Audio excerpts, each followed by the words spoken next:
तो हेलो दोस्तों, आप सभी कैसे हो? आशा करता हूँ कि आप सभी अच्छे होंगे। आइए आज हम टेंस को देखते हैं। अब तक हम प्रेजेंट टेंस को पूरी तरह से खत्म कर चुके हैं। उसके बाद हमने पास्ट टेंस स्टार्ट किया था। पास्ट टेंस के अंदर हमने इंडेफिनेट टेंस को पढ़ लिया था, पास्ट इंडेफिनेट और पास्ट कंटिन्यूस और पास्ट परफेक्ट को भी पढ़ लिया था। पास्ट इंडेफिनेट टेंस के अंदर हमने क्या पढ़ा था? पास्ट इंडेफिनेट टेंस के अंदर वर्ब की हेल्पिंग वर्ब क्या लगती थी? डिड लगती थी। अफर्मेटिव सेंटेंस के अंदर कोई हेल्पिंग वर्ब नहीं लगती थी और अफर्मेटिव सेंटेंस के अंदर वर्ब की सेकंड फॉर्म होती थी। और जब नेगेटिव और इंटरोगेटिव के अंदर डिड लगती थी हेल्पिंग वर्ब, और जब डिड लग गई हेल्पिंग वर्ब तो वर्ब की फर्स्ट फॉर्म आएगी। ठीक है। और उसके बाद हमने पास्ट कंटिन्यू टेंस को पढ़ा था। पास्ट कंटिन्यू टेंस के अंदर हेल्पिंग वर्ब क्या थी? वाज और वर। वाज किसके साथ लगता था? एक वचन के साथ, सिंगुलर के साथ, और वर बहुवचन के साथ, प्लूरल के साथ, और वर्ब की फर्स्ट फॉर्म के साथ आईएनजी आती थी। उसके बाद हमने पास्ट परफेक्ट टेंस को पढ़ा था। पास्ट परफेक्ट टेंस के अंदर क्या होता था? हेल्पिंग वर्ब क्या लगती थी? एड, और एड और वर्ब की थर्ड फॉर्म लगती थी। ठीक है। उसके बाद हमने आज हम पढ़ेंगे आठवां tense, past perfect continuous tense. Past perfect continuous tense की पहचान, हिंदी पहचान क्या होती थी? हिंदी पहचान क्या है? समय के बाद से, समय के बाद से, रहा था, रही थी, रहा था, रही थी, रहे थे आदि आई हो तो कौन सा होगा? Past perfect continuous tense. इसका सूत्र क्या होगा? जैसे सूत्र सबसे पहले सब्जेक्ट, फिर हेल्पिंग वर्ब आएगी। हेल्पिंग वर्ब क्या है? Had been, had been. फिर वर्ब की फर्स्ट फॉर्म के साथ आईएनजी, फिर ऑब्जेक्ट, उसके बाद सिंस फॉर, फिर टाइम। देखते हैं उदाहरण इसका। जैसे राम सुबह से पत्र लिख रहा था। अब इसका इंग्लिश बनाते हैं। सबसे पहले क्या है? सब्जेक्ट। सब्जेक्ट क्या है? राम, तो आएगा राम। उसके बाद क्या है? Helping verb. हेल्पिंग वर्ब क्या है? हैड बीन, तो क्या आएगी? Had been. हेल्पिंग वर्ब आ गई। उसके बाद क्या है? वर्ब की फर्स्ट फॉर्म के साथ आएंगे। इसमें वर्ब क्या है? लिखना। क्या है? लिखना। तो इसको क्या बोलते हैं? राइटिंग। राइट के साथ आईएनजी लगे क्या होगा? राइटिंग। फिर क्या है? ऑब्जेक्ट। ऑब्जेक्ट क्या है? पत्र। Ram had been writing a letter. A letter क्या है? ऑब्जेक्ट हो गया। उसके बाद क्या है? सिंस फॉर्म, मतलब सिंस फॉर्म में से क्या आएगा इसके लिए? सुबह, यानी सुबह एक नित्य समय, सुबह से नित्य समय, इसके लिए क्या आएगा? सिंस। सिंस। फिर टाइम क्या है? Morning, morning. ठीक है। अब देखते हैं नेगेटिव। इसका देखते हैं नेगेटिव।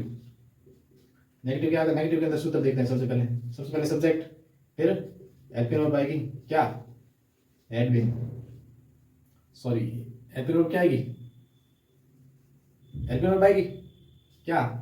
हैड। उसके बाद नॉट, उसके बाद बीन, फिर वर्ब की फर्स्ट फॉर्म के साथ आईएनजी, फिर ऑब्जेक्ट, फिर सिंस या और, फिर टाइम। इसी को बनाते हैं। उदाहरण देखते हैं।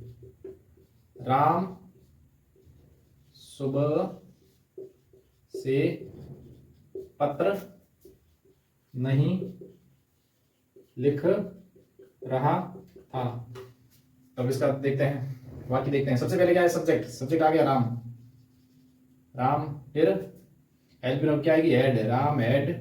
फिर नॉट, नॉट आ गया। फिर बीन, फिर वर्ब की फर्स्ट फॉर्म के साथ आईएनजी, राइटिंग। फिर ऑब्जेक्ट आ गया लेटर। फिर सुबह के लिए क्या आएगा? सिंस। फिर टाइम, टाइम क्या है? मॉर्निंग।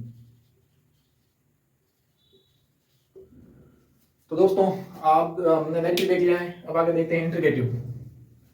चलो, present past perfect continuous tense का इंटरगेटिव देखते हैं। इंटरगेटिव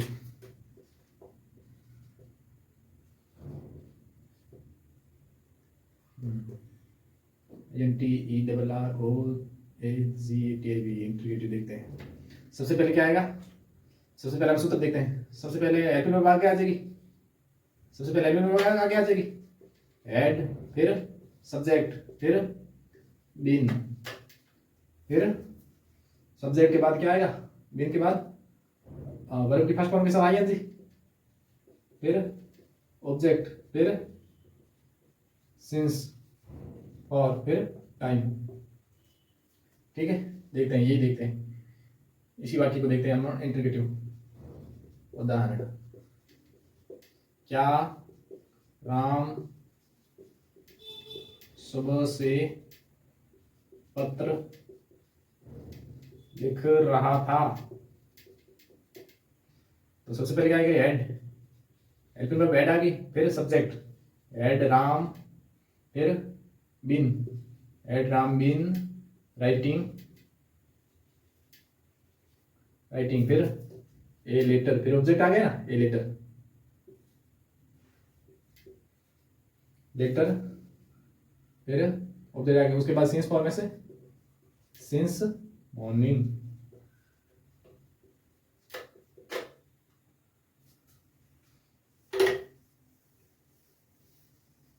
इसके बाद देखते हैं नेगेटिव इंडिकेटिव।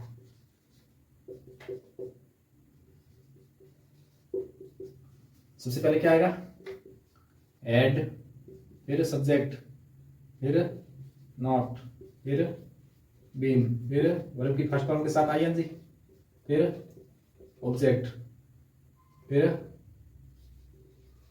सिंस, और फिर टाइम, फिर पर्सनवाचक चिन्ह। यहाँ पे भी आएगा पर्सनवाचक चिन्ह। ठीक है, इसको बनाते हैं, उदाहरण देखते हैं। क्या राम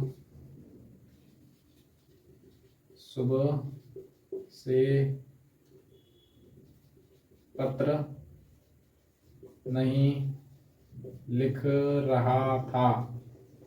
सबसे पहले क्या आएगा, हेल्पिंग वर्ब आगे आ जाएगी, एड, फिर सब्जेक्ट, एड राम, फिर नॉट, एड राम नॉट, फिर बीन, फिर वर्ब की फर्स्ट फॉर्म के साथ आईएनजी, राइटिंग, राइटिंग, फिर ऑब्जेक्ट, राइटिंग ए,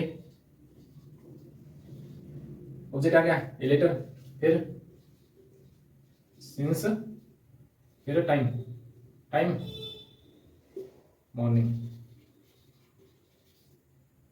ये आ गया पर्सनवाचक चिन्ह। ठीक है दोस्तों, आपको समझ आ गया होगा। सिंस और फॉर देख लेते हैं एक बार। सिंस और point of time, point of time, और period of time. Point of time के लिए आएगा सिंस और पीरियड ऑफ टाइम के लिए आएगा फॉर। थैंक यू दोस्तों, आशा करता हूँ आपको समझ आएगा होगा। समझ आए तो लाइक एंड सब्सक्राइब करें। Thank you.